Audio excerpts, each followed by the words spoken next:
हम जिनसे मुखातिब हैं वो किसी परिचय के मोहताज नहीं हैं। वरिष्ठ नेता हैं, कैबिनेट मंत्री हैं उत्तर प्रदेश सरकार में, और जहां पर हम इस वक्त मौजूद हैं प्रयागराज, उसके साथ उनका दिली जुड़ाव भी है और पारिवारिक जुड़ाव भी है। बहुत बहुत स्वागत करते हैं हम सिद्धार्थ नाथ सिंह का हमारे इस डीडी कॉन्क्लेव में।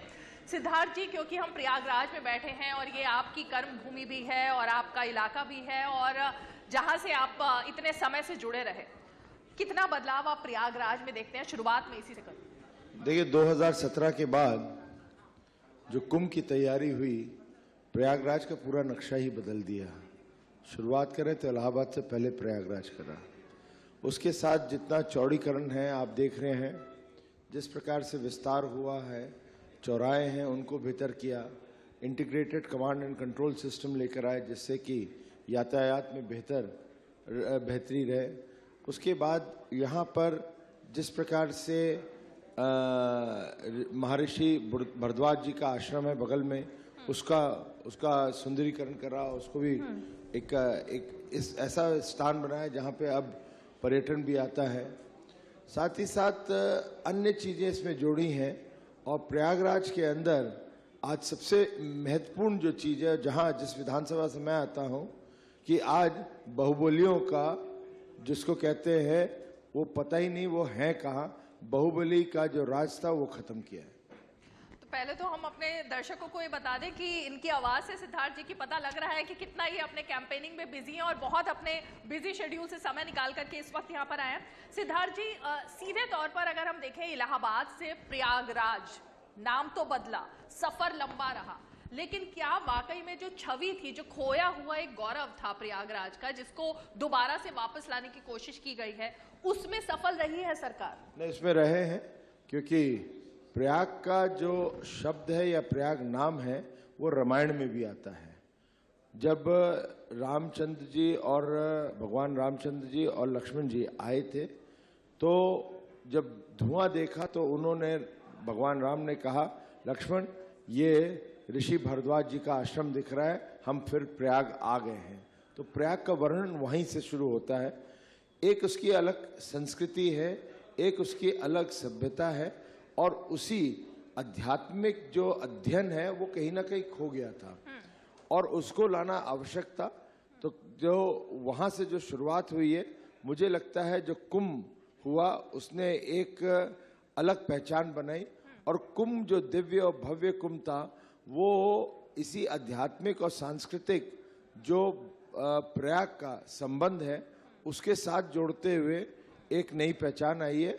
और मुझे लगता है आने वाले समय में जो प्रयाग का जो विस्तार है, प्रयाग के आप एक प्रकार से जो पहचान है विश्व भर में, वो मिलती जाएगी। सिद्धार्थ जी, अगर मैं आपके मंत्रालय की और प्रयागराज और इस चुनाव में जो मुद्दे हैं उनकी बात करूं, तो आपका मंत्रालय बहुत ही अहम है। एमएसएमई, टेक्सटाइल और ये तमाम जो आपके मंत्रालय हैं, इन्हीं के साथ जोड़ करके अगर हम देखें तो रोजगार के अवसर पैदा करना ये एक मुख्य मुद्दे के तौर पर देखा जाता है। लेकिन विपक्ष तो इस चुनाव में इसी को सबसे बड़ा मुद्दा बना रहा है। उनका तो कहना है कि बेरोजगारी चरम पर है, रोजगार के अवसर नहीं मिले। उन्होंने मुद्दा बनाने के प्रयास किया, वह मुद्दा बन नहीं पा रहा है। और मुद्दा इसलिए नहीं बन पा रहा है कि सरकारी नौकरियां तो एक 5 लाख 6 लाख होती हैं, वो दे दी हम लोगों ने। न उसमें जातिवाद है, न परिवारवाद है, एक मेरिट के आधार पे उसको दिया जा रहा है और वो दिया भी है। और जहां तक कि एमएसएमई है, उसके अंदर जो हम लोगों ने एक पूरी कंपाइल करके एक बुक भी हम लोग ने लॉन्च करी है, जिसके अंदर डिस्ट्रिक्ट वाइज हम लोग ने कितनी नौकरियां उपलब्ध करवाई हैं या स्वरोजगार के जो एवेन्यूज हैं उसको हम लोग ने सर्जन किया है। और उसी के अंदर पूरा का पूरा है, बैंक की डिटेल्स हैं, किस बैंक ने कितना लोन दिया, वो 3 लाख करोड़ 5 साल में दिया गया है। और 3 लाख करोड़ के साथ जुड़ते हैं 2 करोड़ 60 लाख लोगों को सीधा रोजगार भी उपलब्ध करवाया गया है। ये उनको स्वावलंबी बनाया गया है, ये सरकारी नौकरियां नहीं है। और इसी के अंदर एक स्कीम हमारी, एक जनपद एक उत्पाद, ODOP, उसमें भी हमने 25 लाख नौकरियां सीधी दी हैं।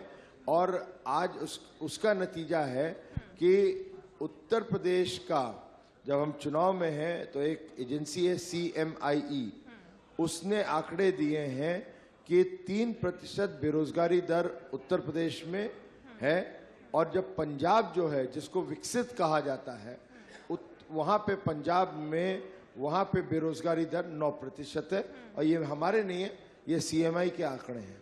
तो सिद्धार्थ जी, जो आंकड़े विपक्ष सामने ला रहा है, तमाम रैलियों में अखिलेश यादव और खासकर प्रियंका गांधी वाड्रा, वो तो सिर्फ और सिर्फ इसे ही मुद्दा बना रही हैं कि वो बात करती हैं रोजगार की, वो बात करती हैं युवाओं की, और आप तो डाइवर्ट कर देते हैं आतंकवाद की और तमाम जो पाकिस्तान की। तो उनके आंकड़ों में और आपके आंकड़ों में किसको हम माने? आप ना मेरा मानिए ना उनका मानिए, आप उसको मानिए जो एजेंसी होती है। मैं तो एजेंसी के आंकड़े दे रहा हूं, अपने थोड़ी दे रहा हूं। मैं कह रहा हूं हमने ये किया, उसके आधार पर ये बेरोजगारी दर कम हुआ है, 3% पे है, और पंजाब 9% है। प्रियंका वाड्रा को तो उसका जवाब देना चाहिए। अखिलेश जी को बताना चाहिए कि 2017 में यही CMI ने दिया था कि आपके यहाँ बेरोजगारी दर 2017 में जब आपने अपनी सरकार से गए थे तो 17.8 था। अखिलेश जी इनका जवाब दे दें। हमने तो अपना जवाब दे दिया, आंकड़े साफ है और आंकड़े झूठ नहीं बोलते। जहां तक की बात रही आतंकवाद और ये सब पाकिस्तान, ये हमने तो कभी बोला ही नहीं। जिन्ना से प्रेम तो अखिलेश जी ने किया, पाकिस्तान से मोहब्बत तो अखिलेश जी ने करी। अब उन्होंने क्यों किया, वो ध्रुवीकरण करना चाह रहे हैं और इल्जाम हम पे लगाया जा रहा है कि आप ध्रुवीकरण कर रहे हैं। तो अखिलेश जी से पूछना चाहिए, भाई जिन्ना और पाकिस्तान कौन लेकर आया इस चुनाव में, उसका जवाब वो दे देंगे तो दूध का दूध पानी का पानी होगा। अच्छा, वो तो कह रहे हैं कि औरंगजेब को भी आप ही लेकर के आए हैं और गुजरात के दंगों को भी आप ही लेकर के आए हैं, और उत्तर प्रदेश के इतने ज्वलंत मुद्दे हैं जिन पर बात होनी चाहिए, लेकिन वो तो बात नहीं हो रही है। ये गलती तो हमारी नहीं है कि अहमदाबाद सीरियल ब्लास्ट जो होता है उसके अंदर जो 56 लोगों की दुर्भाग्यपूर्ण मृत्यु होती है, उसके जो 38 लोग हैं जिनको मृत्युदंड दिया, 5 निकलते हैं, 8 निकलते हैं, मैं उसमें से 5 जो निकलते हैं वो आजमगढ़ के हैं, और उनमें से एक जिसको मृत्युदंड दिया उसके पिताजी के साथ आपकी फोटो है। ये मुद्दा हम तो नहीं लाए, आप फोटो खिंचवा रहे थे।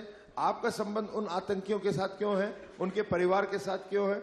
और इसी प्रकार से आप टिकट भी देते रहो। मैं जिस सीट से लड़ रहा हूं, स्वयं उसी सीट पे आपको याद होएगा, भारत तेरे टुकड़े होंगे इंशाअल्लाह इंशाअल्लाह, जिसको कहा गया था टुकड़े टुकड़े गैंग, वो टुकड़े टुकड़े गैंग के साथ जिनको आपने प्रत्याशी बनाया है मेरे सामने, वो प्रत्याशी टुकड़े टुकड़े गैंग के साथ, और वो भी 4 के चारों के साथ फोटो क्यों खिंचवा रही है? तो इसका जवाब तो अखिलेश जी देंगे कि आपको यही क्यों पसंद आया। और जिस प्रकार से आपने टिकट दिया, टिकट के अंदर ये कहां से कब से आने लगा? पार्टी का तो अपना कैडर होता है, वो बताना चाहिए कि किसको टिकट दो। आपने एक दरगाह शरीफ है अजमेर में, आपने उनके एक मौलवी के नाम पे जो जनवरी 4 को लिखी है, उनके आधार पे आपने टिकट दिया। यहां पर मैं तो सीधा बता रहा हूं आपको, टिकट दिया आपने मेरे शहर पश्चिमी प्रयागराज में, और काटा किसका? पटेल और मौर्य का। तो जवाब दें अखिलेश जी, ये सब क्या है? ये जो ध्रुवीकरण है कि आपको एक दरगाह चला रहे हैं, चिश्ती है, वो जो उनके चिश्ती साहब हैं वो लिख रहे हैं, एक मस्जिद के आधार पे आप टिकट डिस्ट्रीब्यूशन कर रहे हैं। उसके पहले आप दे चुके थे एक मौर्य को, उनका काटा 4 जनवरी को चिट्ठी जाती है, उस चिट्ठी का कंसिडरेशन आप कर रहे हैं। तो आप ये क्यों कर रहे हैं? तो अखिलेश जी को जवाब देना चाहिए।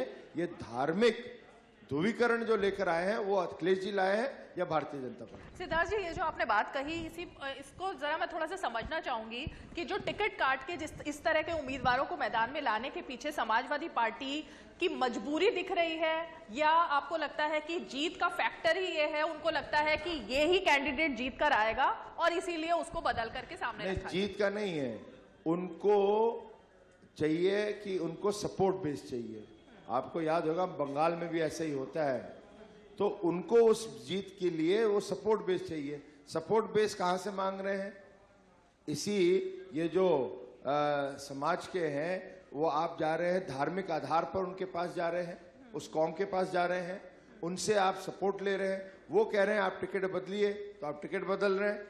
आपने तो निर्णय किया था ना, एक मौर्य को, एक ओबीसी को, आपने तुरंत उसको चेंज क्यों करा? आपकी चिट्ठी सामने आ गई। तो ये जो है, और या वो बाहुबली हो, उनको टिकट दे रहे हैं, तो उनका आधार ये है कि बाहुबली, गुंडाराज और धार्मिक जो कौम के माध्यम से ध्रुवीकरण है, उनको वो टिकट दे रहे हैं। सिद्धार्थ जी, थोड़ा सा मैं एक बार फिर से जो आपने विकास की बात से और रोजगार की बात से शुरू किया, उस पर एक सवाल आपसे जानना चाहूंगी।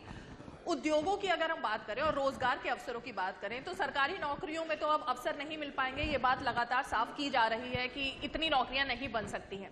आपको लगता है कि प्राइवेट सेक्टर में उतने उद्योग जितना आपका टारगेट था या जितनों से फायदा हो सकता है, वो मिसाल कायम करने की कोशिश हुई है, वो आंकड़ा पार हुआ है या नहीं हुआ है?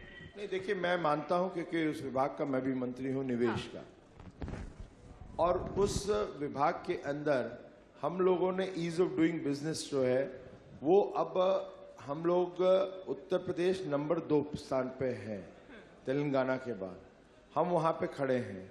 हम लोगों ने जो निवेश का एक जो हम लोगों ने ग्लोबल समिट किया था 2018 में, ये भी इतिहास है कि 4 लाख करोड़ का आपने एमओयू करते हैं और उसके अंदर आप 3 लाख करोड़ का आप उसको क्रियान्वित करते हैं, जिसमें से 2 लाख ग्राउंडेड है, जिसमें प्रोडक्शन शुरू हो गया है, उत्पाद शुरू हो गया है।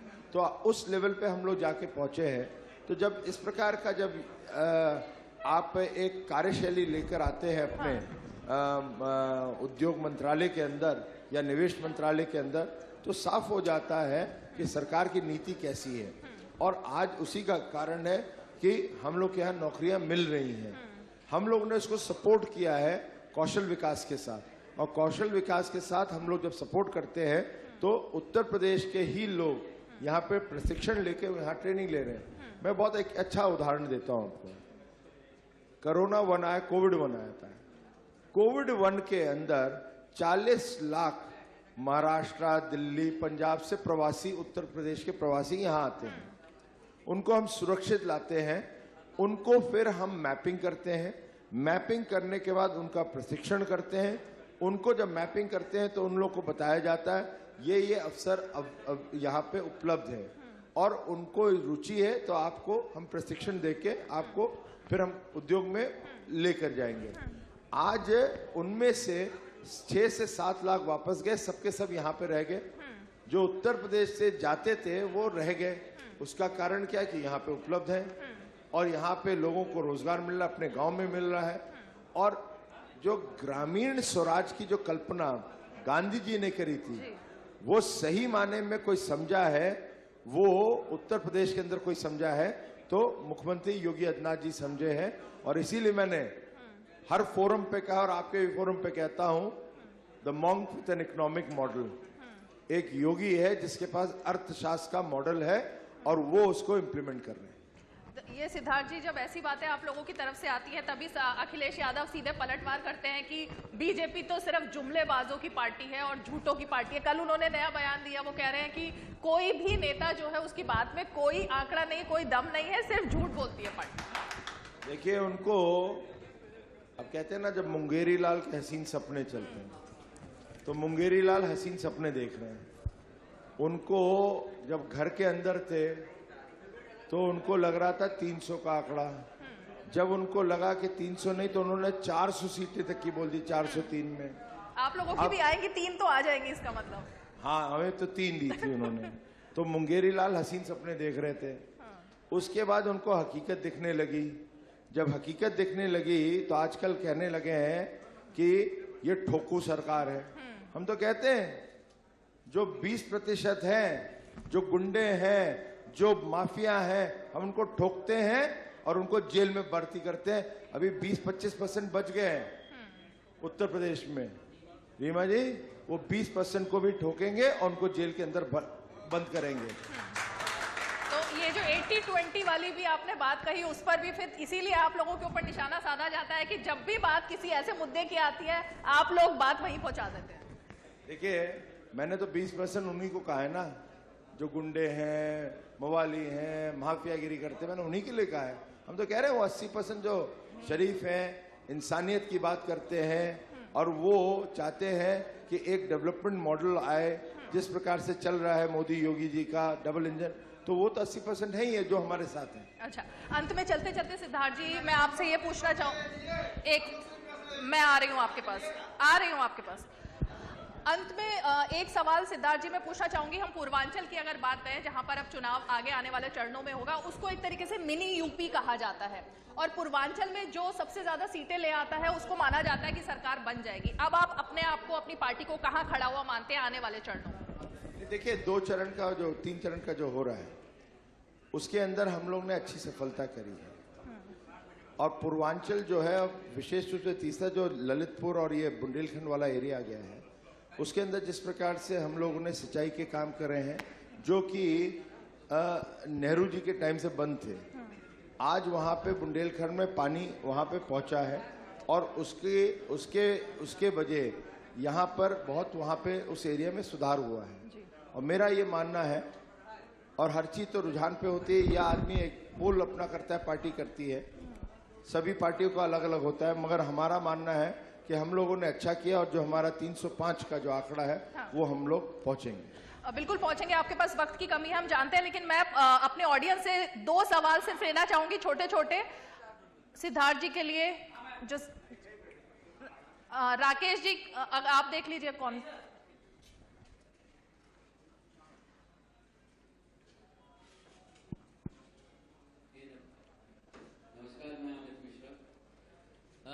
प्रयाग का बहुत नाम हुआ कुंभ से भी, और ओडी जो हमारे यहाँ का मूल उत्पाद है उसका भी इस समय अंतर्राष्ट्रीय स्तर पे उसकी मान्यता हो गई है और हर जगह हो रही है। तो मैं माननीय मंत्री जी आपसे केवल एक चीज जानना चाहूंगा, केवल और केवल एक उत्पाद से तो इलाहाबाद और कुंभ के नाम से नहीं जाना जाएगा ना। जो भी डेवलपमेंट देखा जा रहा है वो या तो लखनऊ हो रहा है या वाराणसी हो रहा है, कहीं न कहीं इस चक्कर में इलाहाबाद पीछे खड़ा है। तो इलाहाबाद, या क्षमा कीजिएगा, प्रयागराज के लिए सरकार की आने वाली योजनाएं हैं क्या? कुछ सरकार की अन्य योजनाएं हैं, शायद आपने पेपर को ध्यान से पढ़ा नहीं होगा। यहाँ पे हाई कोर्ट है तो लॉ यूनिवर्सिटी भी यहीं आई है। यहाँ पर जो है, जो ड्रेजिंग है यहाँ से वाराणसी तक की, और प्रयाग से जो एक रेल मार्ग होता है, एक रोड मार्ग होता है, एक रिवर मार्ग भी बन गया है, जहाँ पे अब कार्गो ट्रांसपोर्टेशन हो रहा है। यहाँ पर आपके कुटीर इंडस्ट्री के लिए, जो कि एमएसएमई के तहत आती है, वो 10 एकड़ के ऊपर वहाँ पे बन भी रहा है। तो ये अन्य चीजें करी गई हैं, और सबसे बड़ी चीज है 6 ऐसे बाहुबलियों के घर तोड़े हैं जो किसी दूसरी सरकार ने हिम्मत तक नहीं करी थी, वो भी हम लोग ने तोड़ा है, और वहां पे गरीबों की आवाज भी हम ही बना रहे हैं। एक सवाल और, जो अतीक अहमद की जो जमीन कुर्की हुई है उसका क्या एरिया है, और जो नैनी में प्रयागराज विश्वविद्यालय बन रहा है जो अखिलेश जी ने खाली कराया था, सरस्वती हाईटेक सिटी जो बस रही है उसका क्या एरिया है, वो कभी नहीं भूलेंगे। इसके बारे में इनका क्या कहना है? दूसरी चीज, जो इनको लाठी लेके खदेड़ रहे हैं, अरे सर एक सेकेंड, आप सवाल पूछिए, आप एलिगेशन मत लगाइए। नहीं, सवाल पूछ लीजिए, एलिगेशन मत लगाइए। हाँ, कि अतीक अहमद की जो जमीन कुर्क हुई है वो कितनी थी, और जो नैनी में प्रयागराज विश्वविद्यालय बन के खड़ा है जहाँ पे ये खुद, ठीक है, पूछ लिया आपने सवाल की जितने भी है वो जवाब दे रहे हैं, सुन लीजिए, बैठ जाइए। मेरा ये काम नहीं है कि इंची टेप लेकर वहां पर जो अतीक अहमद है उसके घर को नापूं, ये मेरा काम नहीं है। एक सेकेंड, अब बहस का विषय नहीं है। आप पॉलिटिकल पार्टी से आए और पॉलिटिकल पार्टी से आके आप प्रश्न पूछा, इसलिए शांत। अच्छा, आप शांत रहे, आप उनकी बात सुनिए, आपको उत्तर देना। बहस का फोरम दूसरा, बीजेपी के लोग अतीक अहमद के जब बुलडोजर चलता है तो वहां पे जाके मातम नहीं बनाते और रोते नहीं है, सरकार को काम करने देते। तीसरा, जो आपने पूछा है कि यहाँ पर जो अतीक अहमद का है, वहां पर एक ऐसी भी जमीन है जो मेरी ही विधानसभा में है, जहां पर 5.5 बीघा जमीन है, जिसके ऊपर sports stadium indoor and outdoor दोनों बन रहा है। तो इसलिए ये काम कर रहे हैं हम लोग। बहुत बहुत शुक्रिया सिद्धार्थ जी, और आपने सभी सवालों का इस तरह से जवाब दिया, और खास करके जिस तरह के आरोप बीजेपी पर और खासकर जो मुद्दा बनाया जा रहा है उसको लेकर के जो बीजेपी की रणनीति है और आने वाले चुनाव के जो चरण है उसमें क्या क्या रणनीति रहेगी और दावे रहेंगे, उस पर आपने बात की। बहुत बहुत शुक्रिया हमारे साथ बहुत बहुत जुड़ने के लिए। धन्यवाद।